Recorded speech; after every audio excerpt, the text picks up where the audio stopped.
Canada is a huge country with a relatively small population of about 38 million people. And because of this, Canada's population is largely broken out into the eastern half and the western half of the country. But right in the middle is a large swath of land from the Hudson Bay to the Great Lakes, where very few Canadians live. So why don't more people live in Canada's empty belt? Welcome to another episode. Today we're off to explore another region of Canada that I've termed Canada's empty belt, but is perhaps more officially known as Northern Ontario. Because if you look just to the east and west of this region, there are some pretty dense settlements. But right here in the middle, very few Canadians call this place home. And as usual, there's a geographic reason for this. And if you're interested in this topic, you should absolutely check out this podcast on the 2023 Canadian wildfires. It's an incredible story, but also one that's quite harrowing. You can listen to it right after this video by clicking this link or by checking out the description below. Canada's empty belt is a vast region in the middle of the country that splits the dense urban clusters of eastern Canada with the less dense but still fairly populated provinces of western Canada. It stretches from the Hudson Bay in the north down to the US border and Lake Superior and Lake Huron in the south. And this region is so interesting because, well, if you look at the population of Canada, in a similar vein as the United States empty belt, there are very few people living here, effectively splitting the country into two larger population bases. And while I've termed this region Canada's empty belt, it's probably best known locally as Northern Ontario. Northern Ontario is an expansive region characterized by a wealth of natural resources, breathtaking landscapes, and a hugely different environment from its southern counterpart. It's so different, in fact, that the way in which both regions of Ontario developed are almost directly contrasting with each other.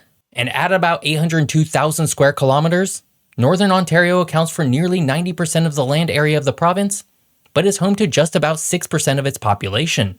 And the geography of this region of Canada plays a huge part in why so many Canadians live to the east and west of it, but not in it. One of the most defining features of Northern Ontario is the presence of the Canadian Shield, a geological formation that encompasses Northern Ontario and much of Canada at large. The presence of the Canadian Shield means that this area is rich in minerals, but very poor in soil quality. And because of this, the region has been mostly left alone with hundreds of undisturbed lakes, rivers, and a vast expanse of dense boreal forests. In fact, Northern Ontario by itself is home to about 700,000 square kilometers of forest, which would equate to about 2% of the entire planet's forest coverage. For a single province in a single country, that's a lot of trees. Further north lies the expansive Hudson Bay lowlands, a region that is predominantly covered by muskeg, a type of acidic wetland formed of waterlogged, decaying plant material known as peat. One of the most fascinating aspects of the Hudson Bay lowlands is its geologic history. The region was heavily impacted by glaciation during the last ice age. As the glaciers receded, they left behind a flat landscape with poor drainage, contributing to the formation of the extensive wetlands we see today. Today, it serves as an important ecosystem with a variety of plants and wildlife that have adapted to its unique conditions. Black spruce, tamarack, and various types of mosses and lichens are common plant species, while the region serves as habitat for animals like moose, caribou, and a multitude of waterfowl. But what's perhaps most interesting about the geography of Northern Ontario is just how much it directly contrasts with that of Southern Ontario. The southern region of the province has been called the Golden Horseshoe of Canada for a reason. It has an incredible amount of fresh water provided by the Great Lakes, a booming metroplex region of about 10 million Canadians, and a fairly temperate climate. By contrast, Northern Ontario is almost the exact opposite in every way, aside from a similar abundance of water. And it's this exact contrasting geography that enabled many early British Canadian settlements to set up in Southern Ontario, leaving Northern Ontario very sparsely inhabited. Northern Ontario splits Canada in half. On the east side is where most Canadians live in the major cities of Toronto and Montreal. And on the west side is the smaller but still sizable cities of Winnipeg, Calgary, Edmonton, and Vancouver. But in the empty belt, very, very few Canadians. But before we explore why that might be, if you're enjoying this video, hit that subscribe button. More fun geography videos are just a single click away. The westward expansion of Canada is a story of opportunity, struggle, and the interplay between human ambition and the natural environment. Northern Ontario holds a special place in this narrative, serving as both a gateway and a formidable barrier to the country's growth.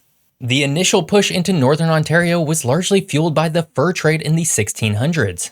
European settlers and traders, primarily from France and later England, found themselves navigating the vast inland waterways seeking valuable animal pelts. Indigenous peoples, who had been living in these regions for millennia, became vital partners but were often exploited and displaced in the process. However, it was the discovery of natural resources like timber and minerals that truly accelerated the settlement and development of Northern Ontario. The Canadian Pacific Railway, completed in 1886, was a transformative project aimed at connecting the East to the West. But Northern Ontario presented formidable challenges to this endeavor. Dense forests, rocky terrain from the Canadian Shield, and numerous lakes and rivers had to be navigated. Nevertheless, the railway succeeded in traversing this difficult geography, opening up not only the Northern Ontario region itself, but also facilitating the larger westward expansion towards Manitoba, Saskatchewan, and eventually the Pacific coast. The construction of the Canadian Pacific Railway also had far-reaching social and economic implications. Towns sprang up along the rail line primarily as resource extraction outposts. Sudbury, for example, became a significant hub for nickel and copper mining. These settlements were often multicultural, attracting immigrants from various parts of Europe and other regions who came in search of employment and a better life. But at the same time, the exploitation of natural resources and the establishment of new settlements led to the further marginalization of Indigenous communities. The completion of the rail line had a geopolitical impact as well. Prior to the railway, the connection between Eastern and Western Canada was tenuous at best, and the fear of American expansionism was palpable. The Canadian Pacific Railway helped unify the country, providing a tangible link between its disparate regions and strengthening Canadian sovereignty over its vast territory.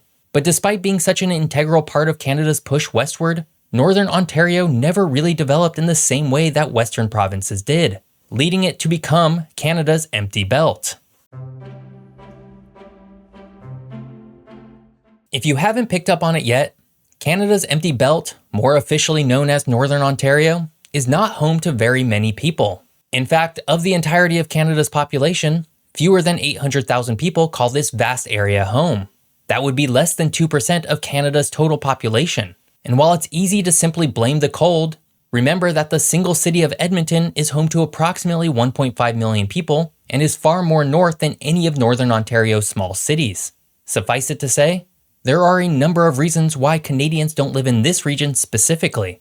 Historically, the area was primarily the homeland of various Indigenous peoples who had adapted to its challenging conditions. Meanwhile, early European settlers were less interested in these more remote areas and instead more attracted to the fertile lands in the south, which were far more suitable for agriculture and easier to access. Eventually, after natural resources in the north were discovered, settlements did emerge, but they were far more focused on resource extraction like mining and logging rather than on building large, sustainable populations. Today, the economic landscape of Northern Ontario further explains the population disparity. The region is known for industries like mining, forestry, and more recently, tourism. But while these industries provide jobs, they don't offer the same diversity of employment opportunities that cities in Southern Ontario do. Southern cities like Toronto, Ottawa, and Hamilton have diverse economies with growing industries in tech, healthcare, education, and various other sectors that attract a broad range of people, from young professionals to immigrants seeking better jobs and living conditions. And of course, there are a range of geographic and environmental factors that make Northern Ontario a difficult place for mass settlement. The area is part of the Canadian Shield, a rocky, mineral-rich plateau with poor soil for agriculture. The climate is also a significant factor. Winters are long and harsh, while summers are short and mild, which deters many from making the north their home. Furthermore, the vast distances and limited transportation infrastructure make travel and trade more challenging than in one of the more densely populated southern regions. Lastly, there's an element of population inertia. People tend to live where people have lived. The population centers that exist today are often the result of a long history of settlement, economic activity, and social development.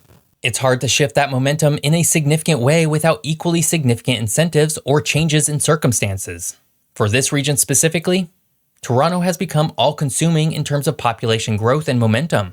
leaving little for other cities within northern Ontario. Today, Canada's empty belt is home to just 3 cities with populations larger than 50,000 people. In the southeast, closer to Canada's Golden Horseshoe but not part of it, lies Greater Sudbury with about 170,000 people.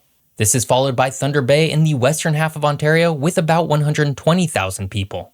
Sault Ste. Marie is home to about 75,000 people and exists on the border across from Michigan's Upper Peninsula on the St. Mary's River. And if you haven't noticed, all 3 of these major cities are pretty far south, and that's due, in large part, to the Canadian Shield. The Canadian Shield, an expansive geologic formation that covers nearly half of Canada's landmass, is a defining feature of the country's geography and has had a profound influence on its development. Composed mainly of Precambrian rock, the Shield stretches from the Arctic Ocean in the north to the Great Lakes in the south, from Labrador in the east to Saskatchewan in the west. It's rich in minerals like nickel, gold, silver, and copper, but its rocky terrain and poor soil make it a terrible place for agriculture. Due to the lack of agriculture, the mining industry, spurred by the discovery of precious minerals, became a cornerstone of economic activity in northern Ontario. Towns sprang up around mines, and the minerals extracted became valuable exports. This pattern of resource extraction has been both a boon and a challenge. While it provides jobs and revenue, it also subjects local economies to the boom and bust cycles inherent in resource-dependent industries. In terms of environmental impact, the Canadian Shield is a significant carbon sink, with its vast boreal forests playing a critical role in the global carbon cycle. However, the exploitation of mineral resources poses environmental challenges, including habitat destruction and water pollution, which have long-term implications for this delicate ecosystem. This is also the same type of boreal forest that endured incredibly destructive wildfires in 2023, which makes northern Ontario particularly susceptible to this in the future. Despite its harshness and relative inaccessibility, the Canadian Shield is deeply woven into the national identity of Canada. It's a landscape that has inspired artists, writers, and musicians, capturing the imagination with its untamed beauty. At the same time, its natural resources have been instrumental in shaping the economic landscape of the country. Canada's empty belt is home to very few people, and the ones that do live there live almost as far south as they possibly can. Despite this region of Canada still offers a bounty of natural resources, minerals, and forests that will inevitably be instrumental in the global fight to reverse climate change. I hope you enjoyed learning more about Canada's empty belt. If you want to learn more about Canada and its 2023 wildfire season, be sure to check out this podcast episode all about it. Otherwise, you can watch another video by me right here. And don't forget to subscribe if you liked what you watched today. Thanks for watching. See you next time.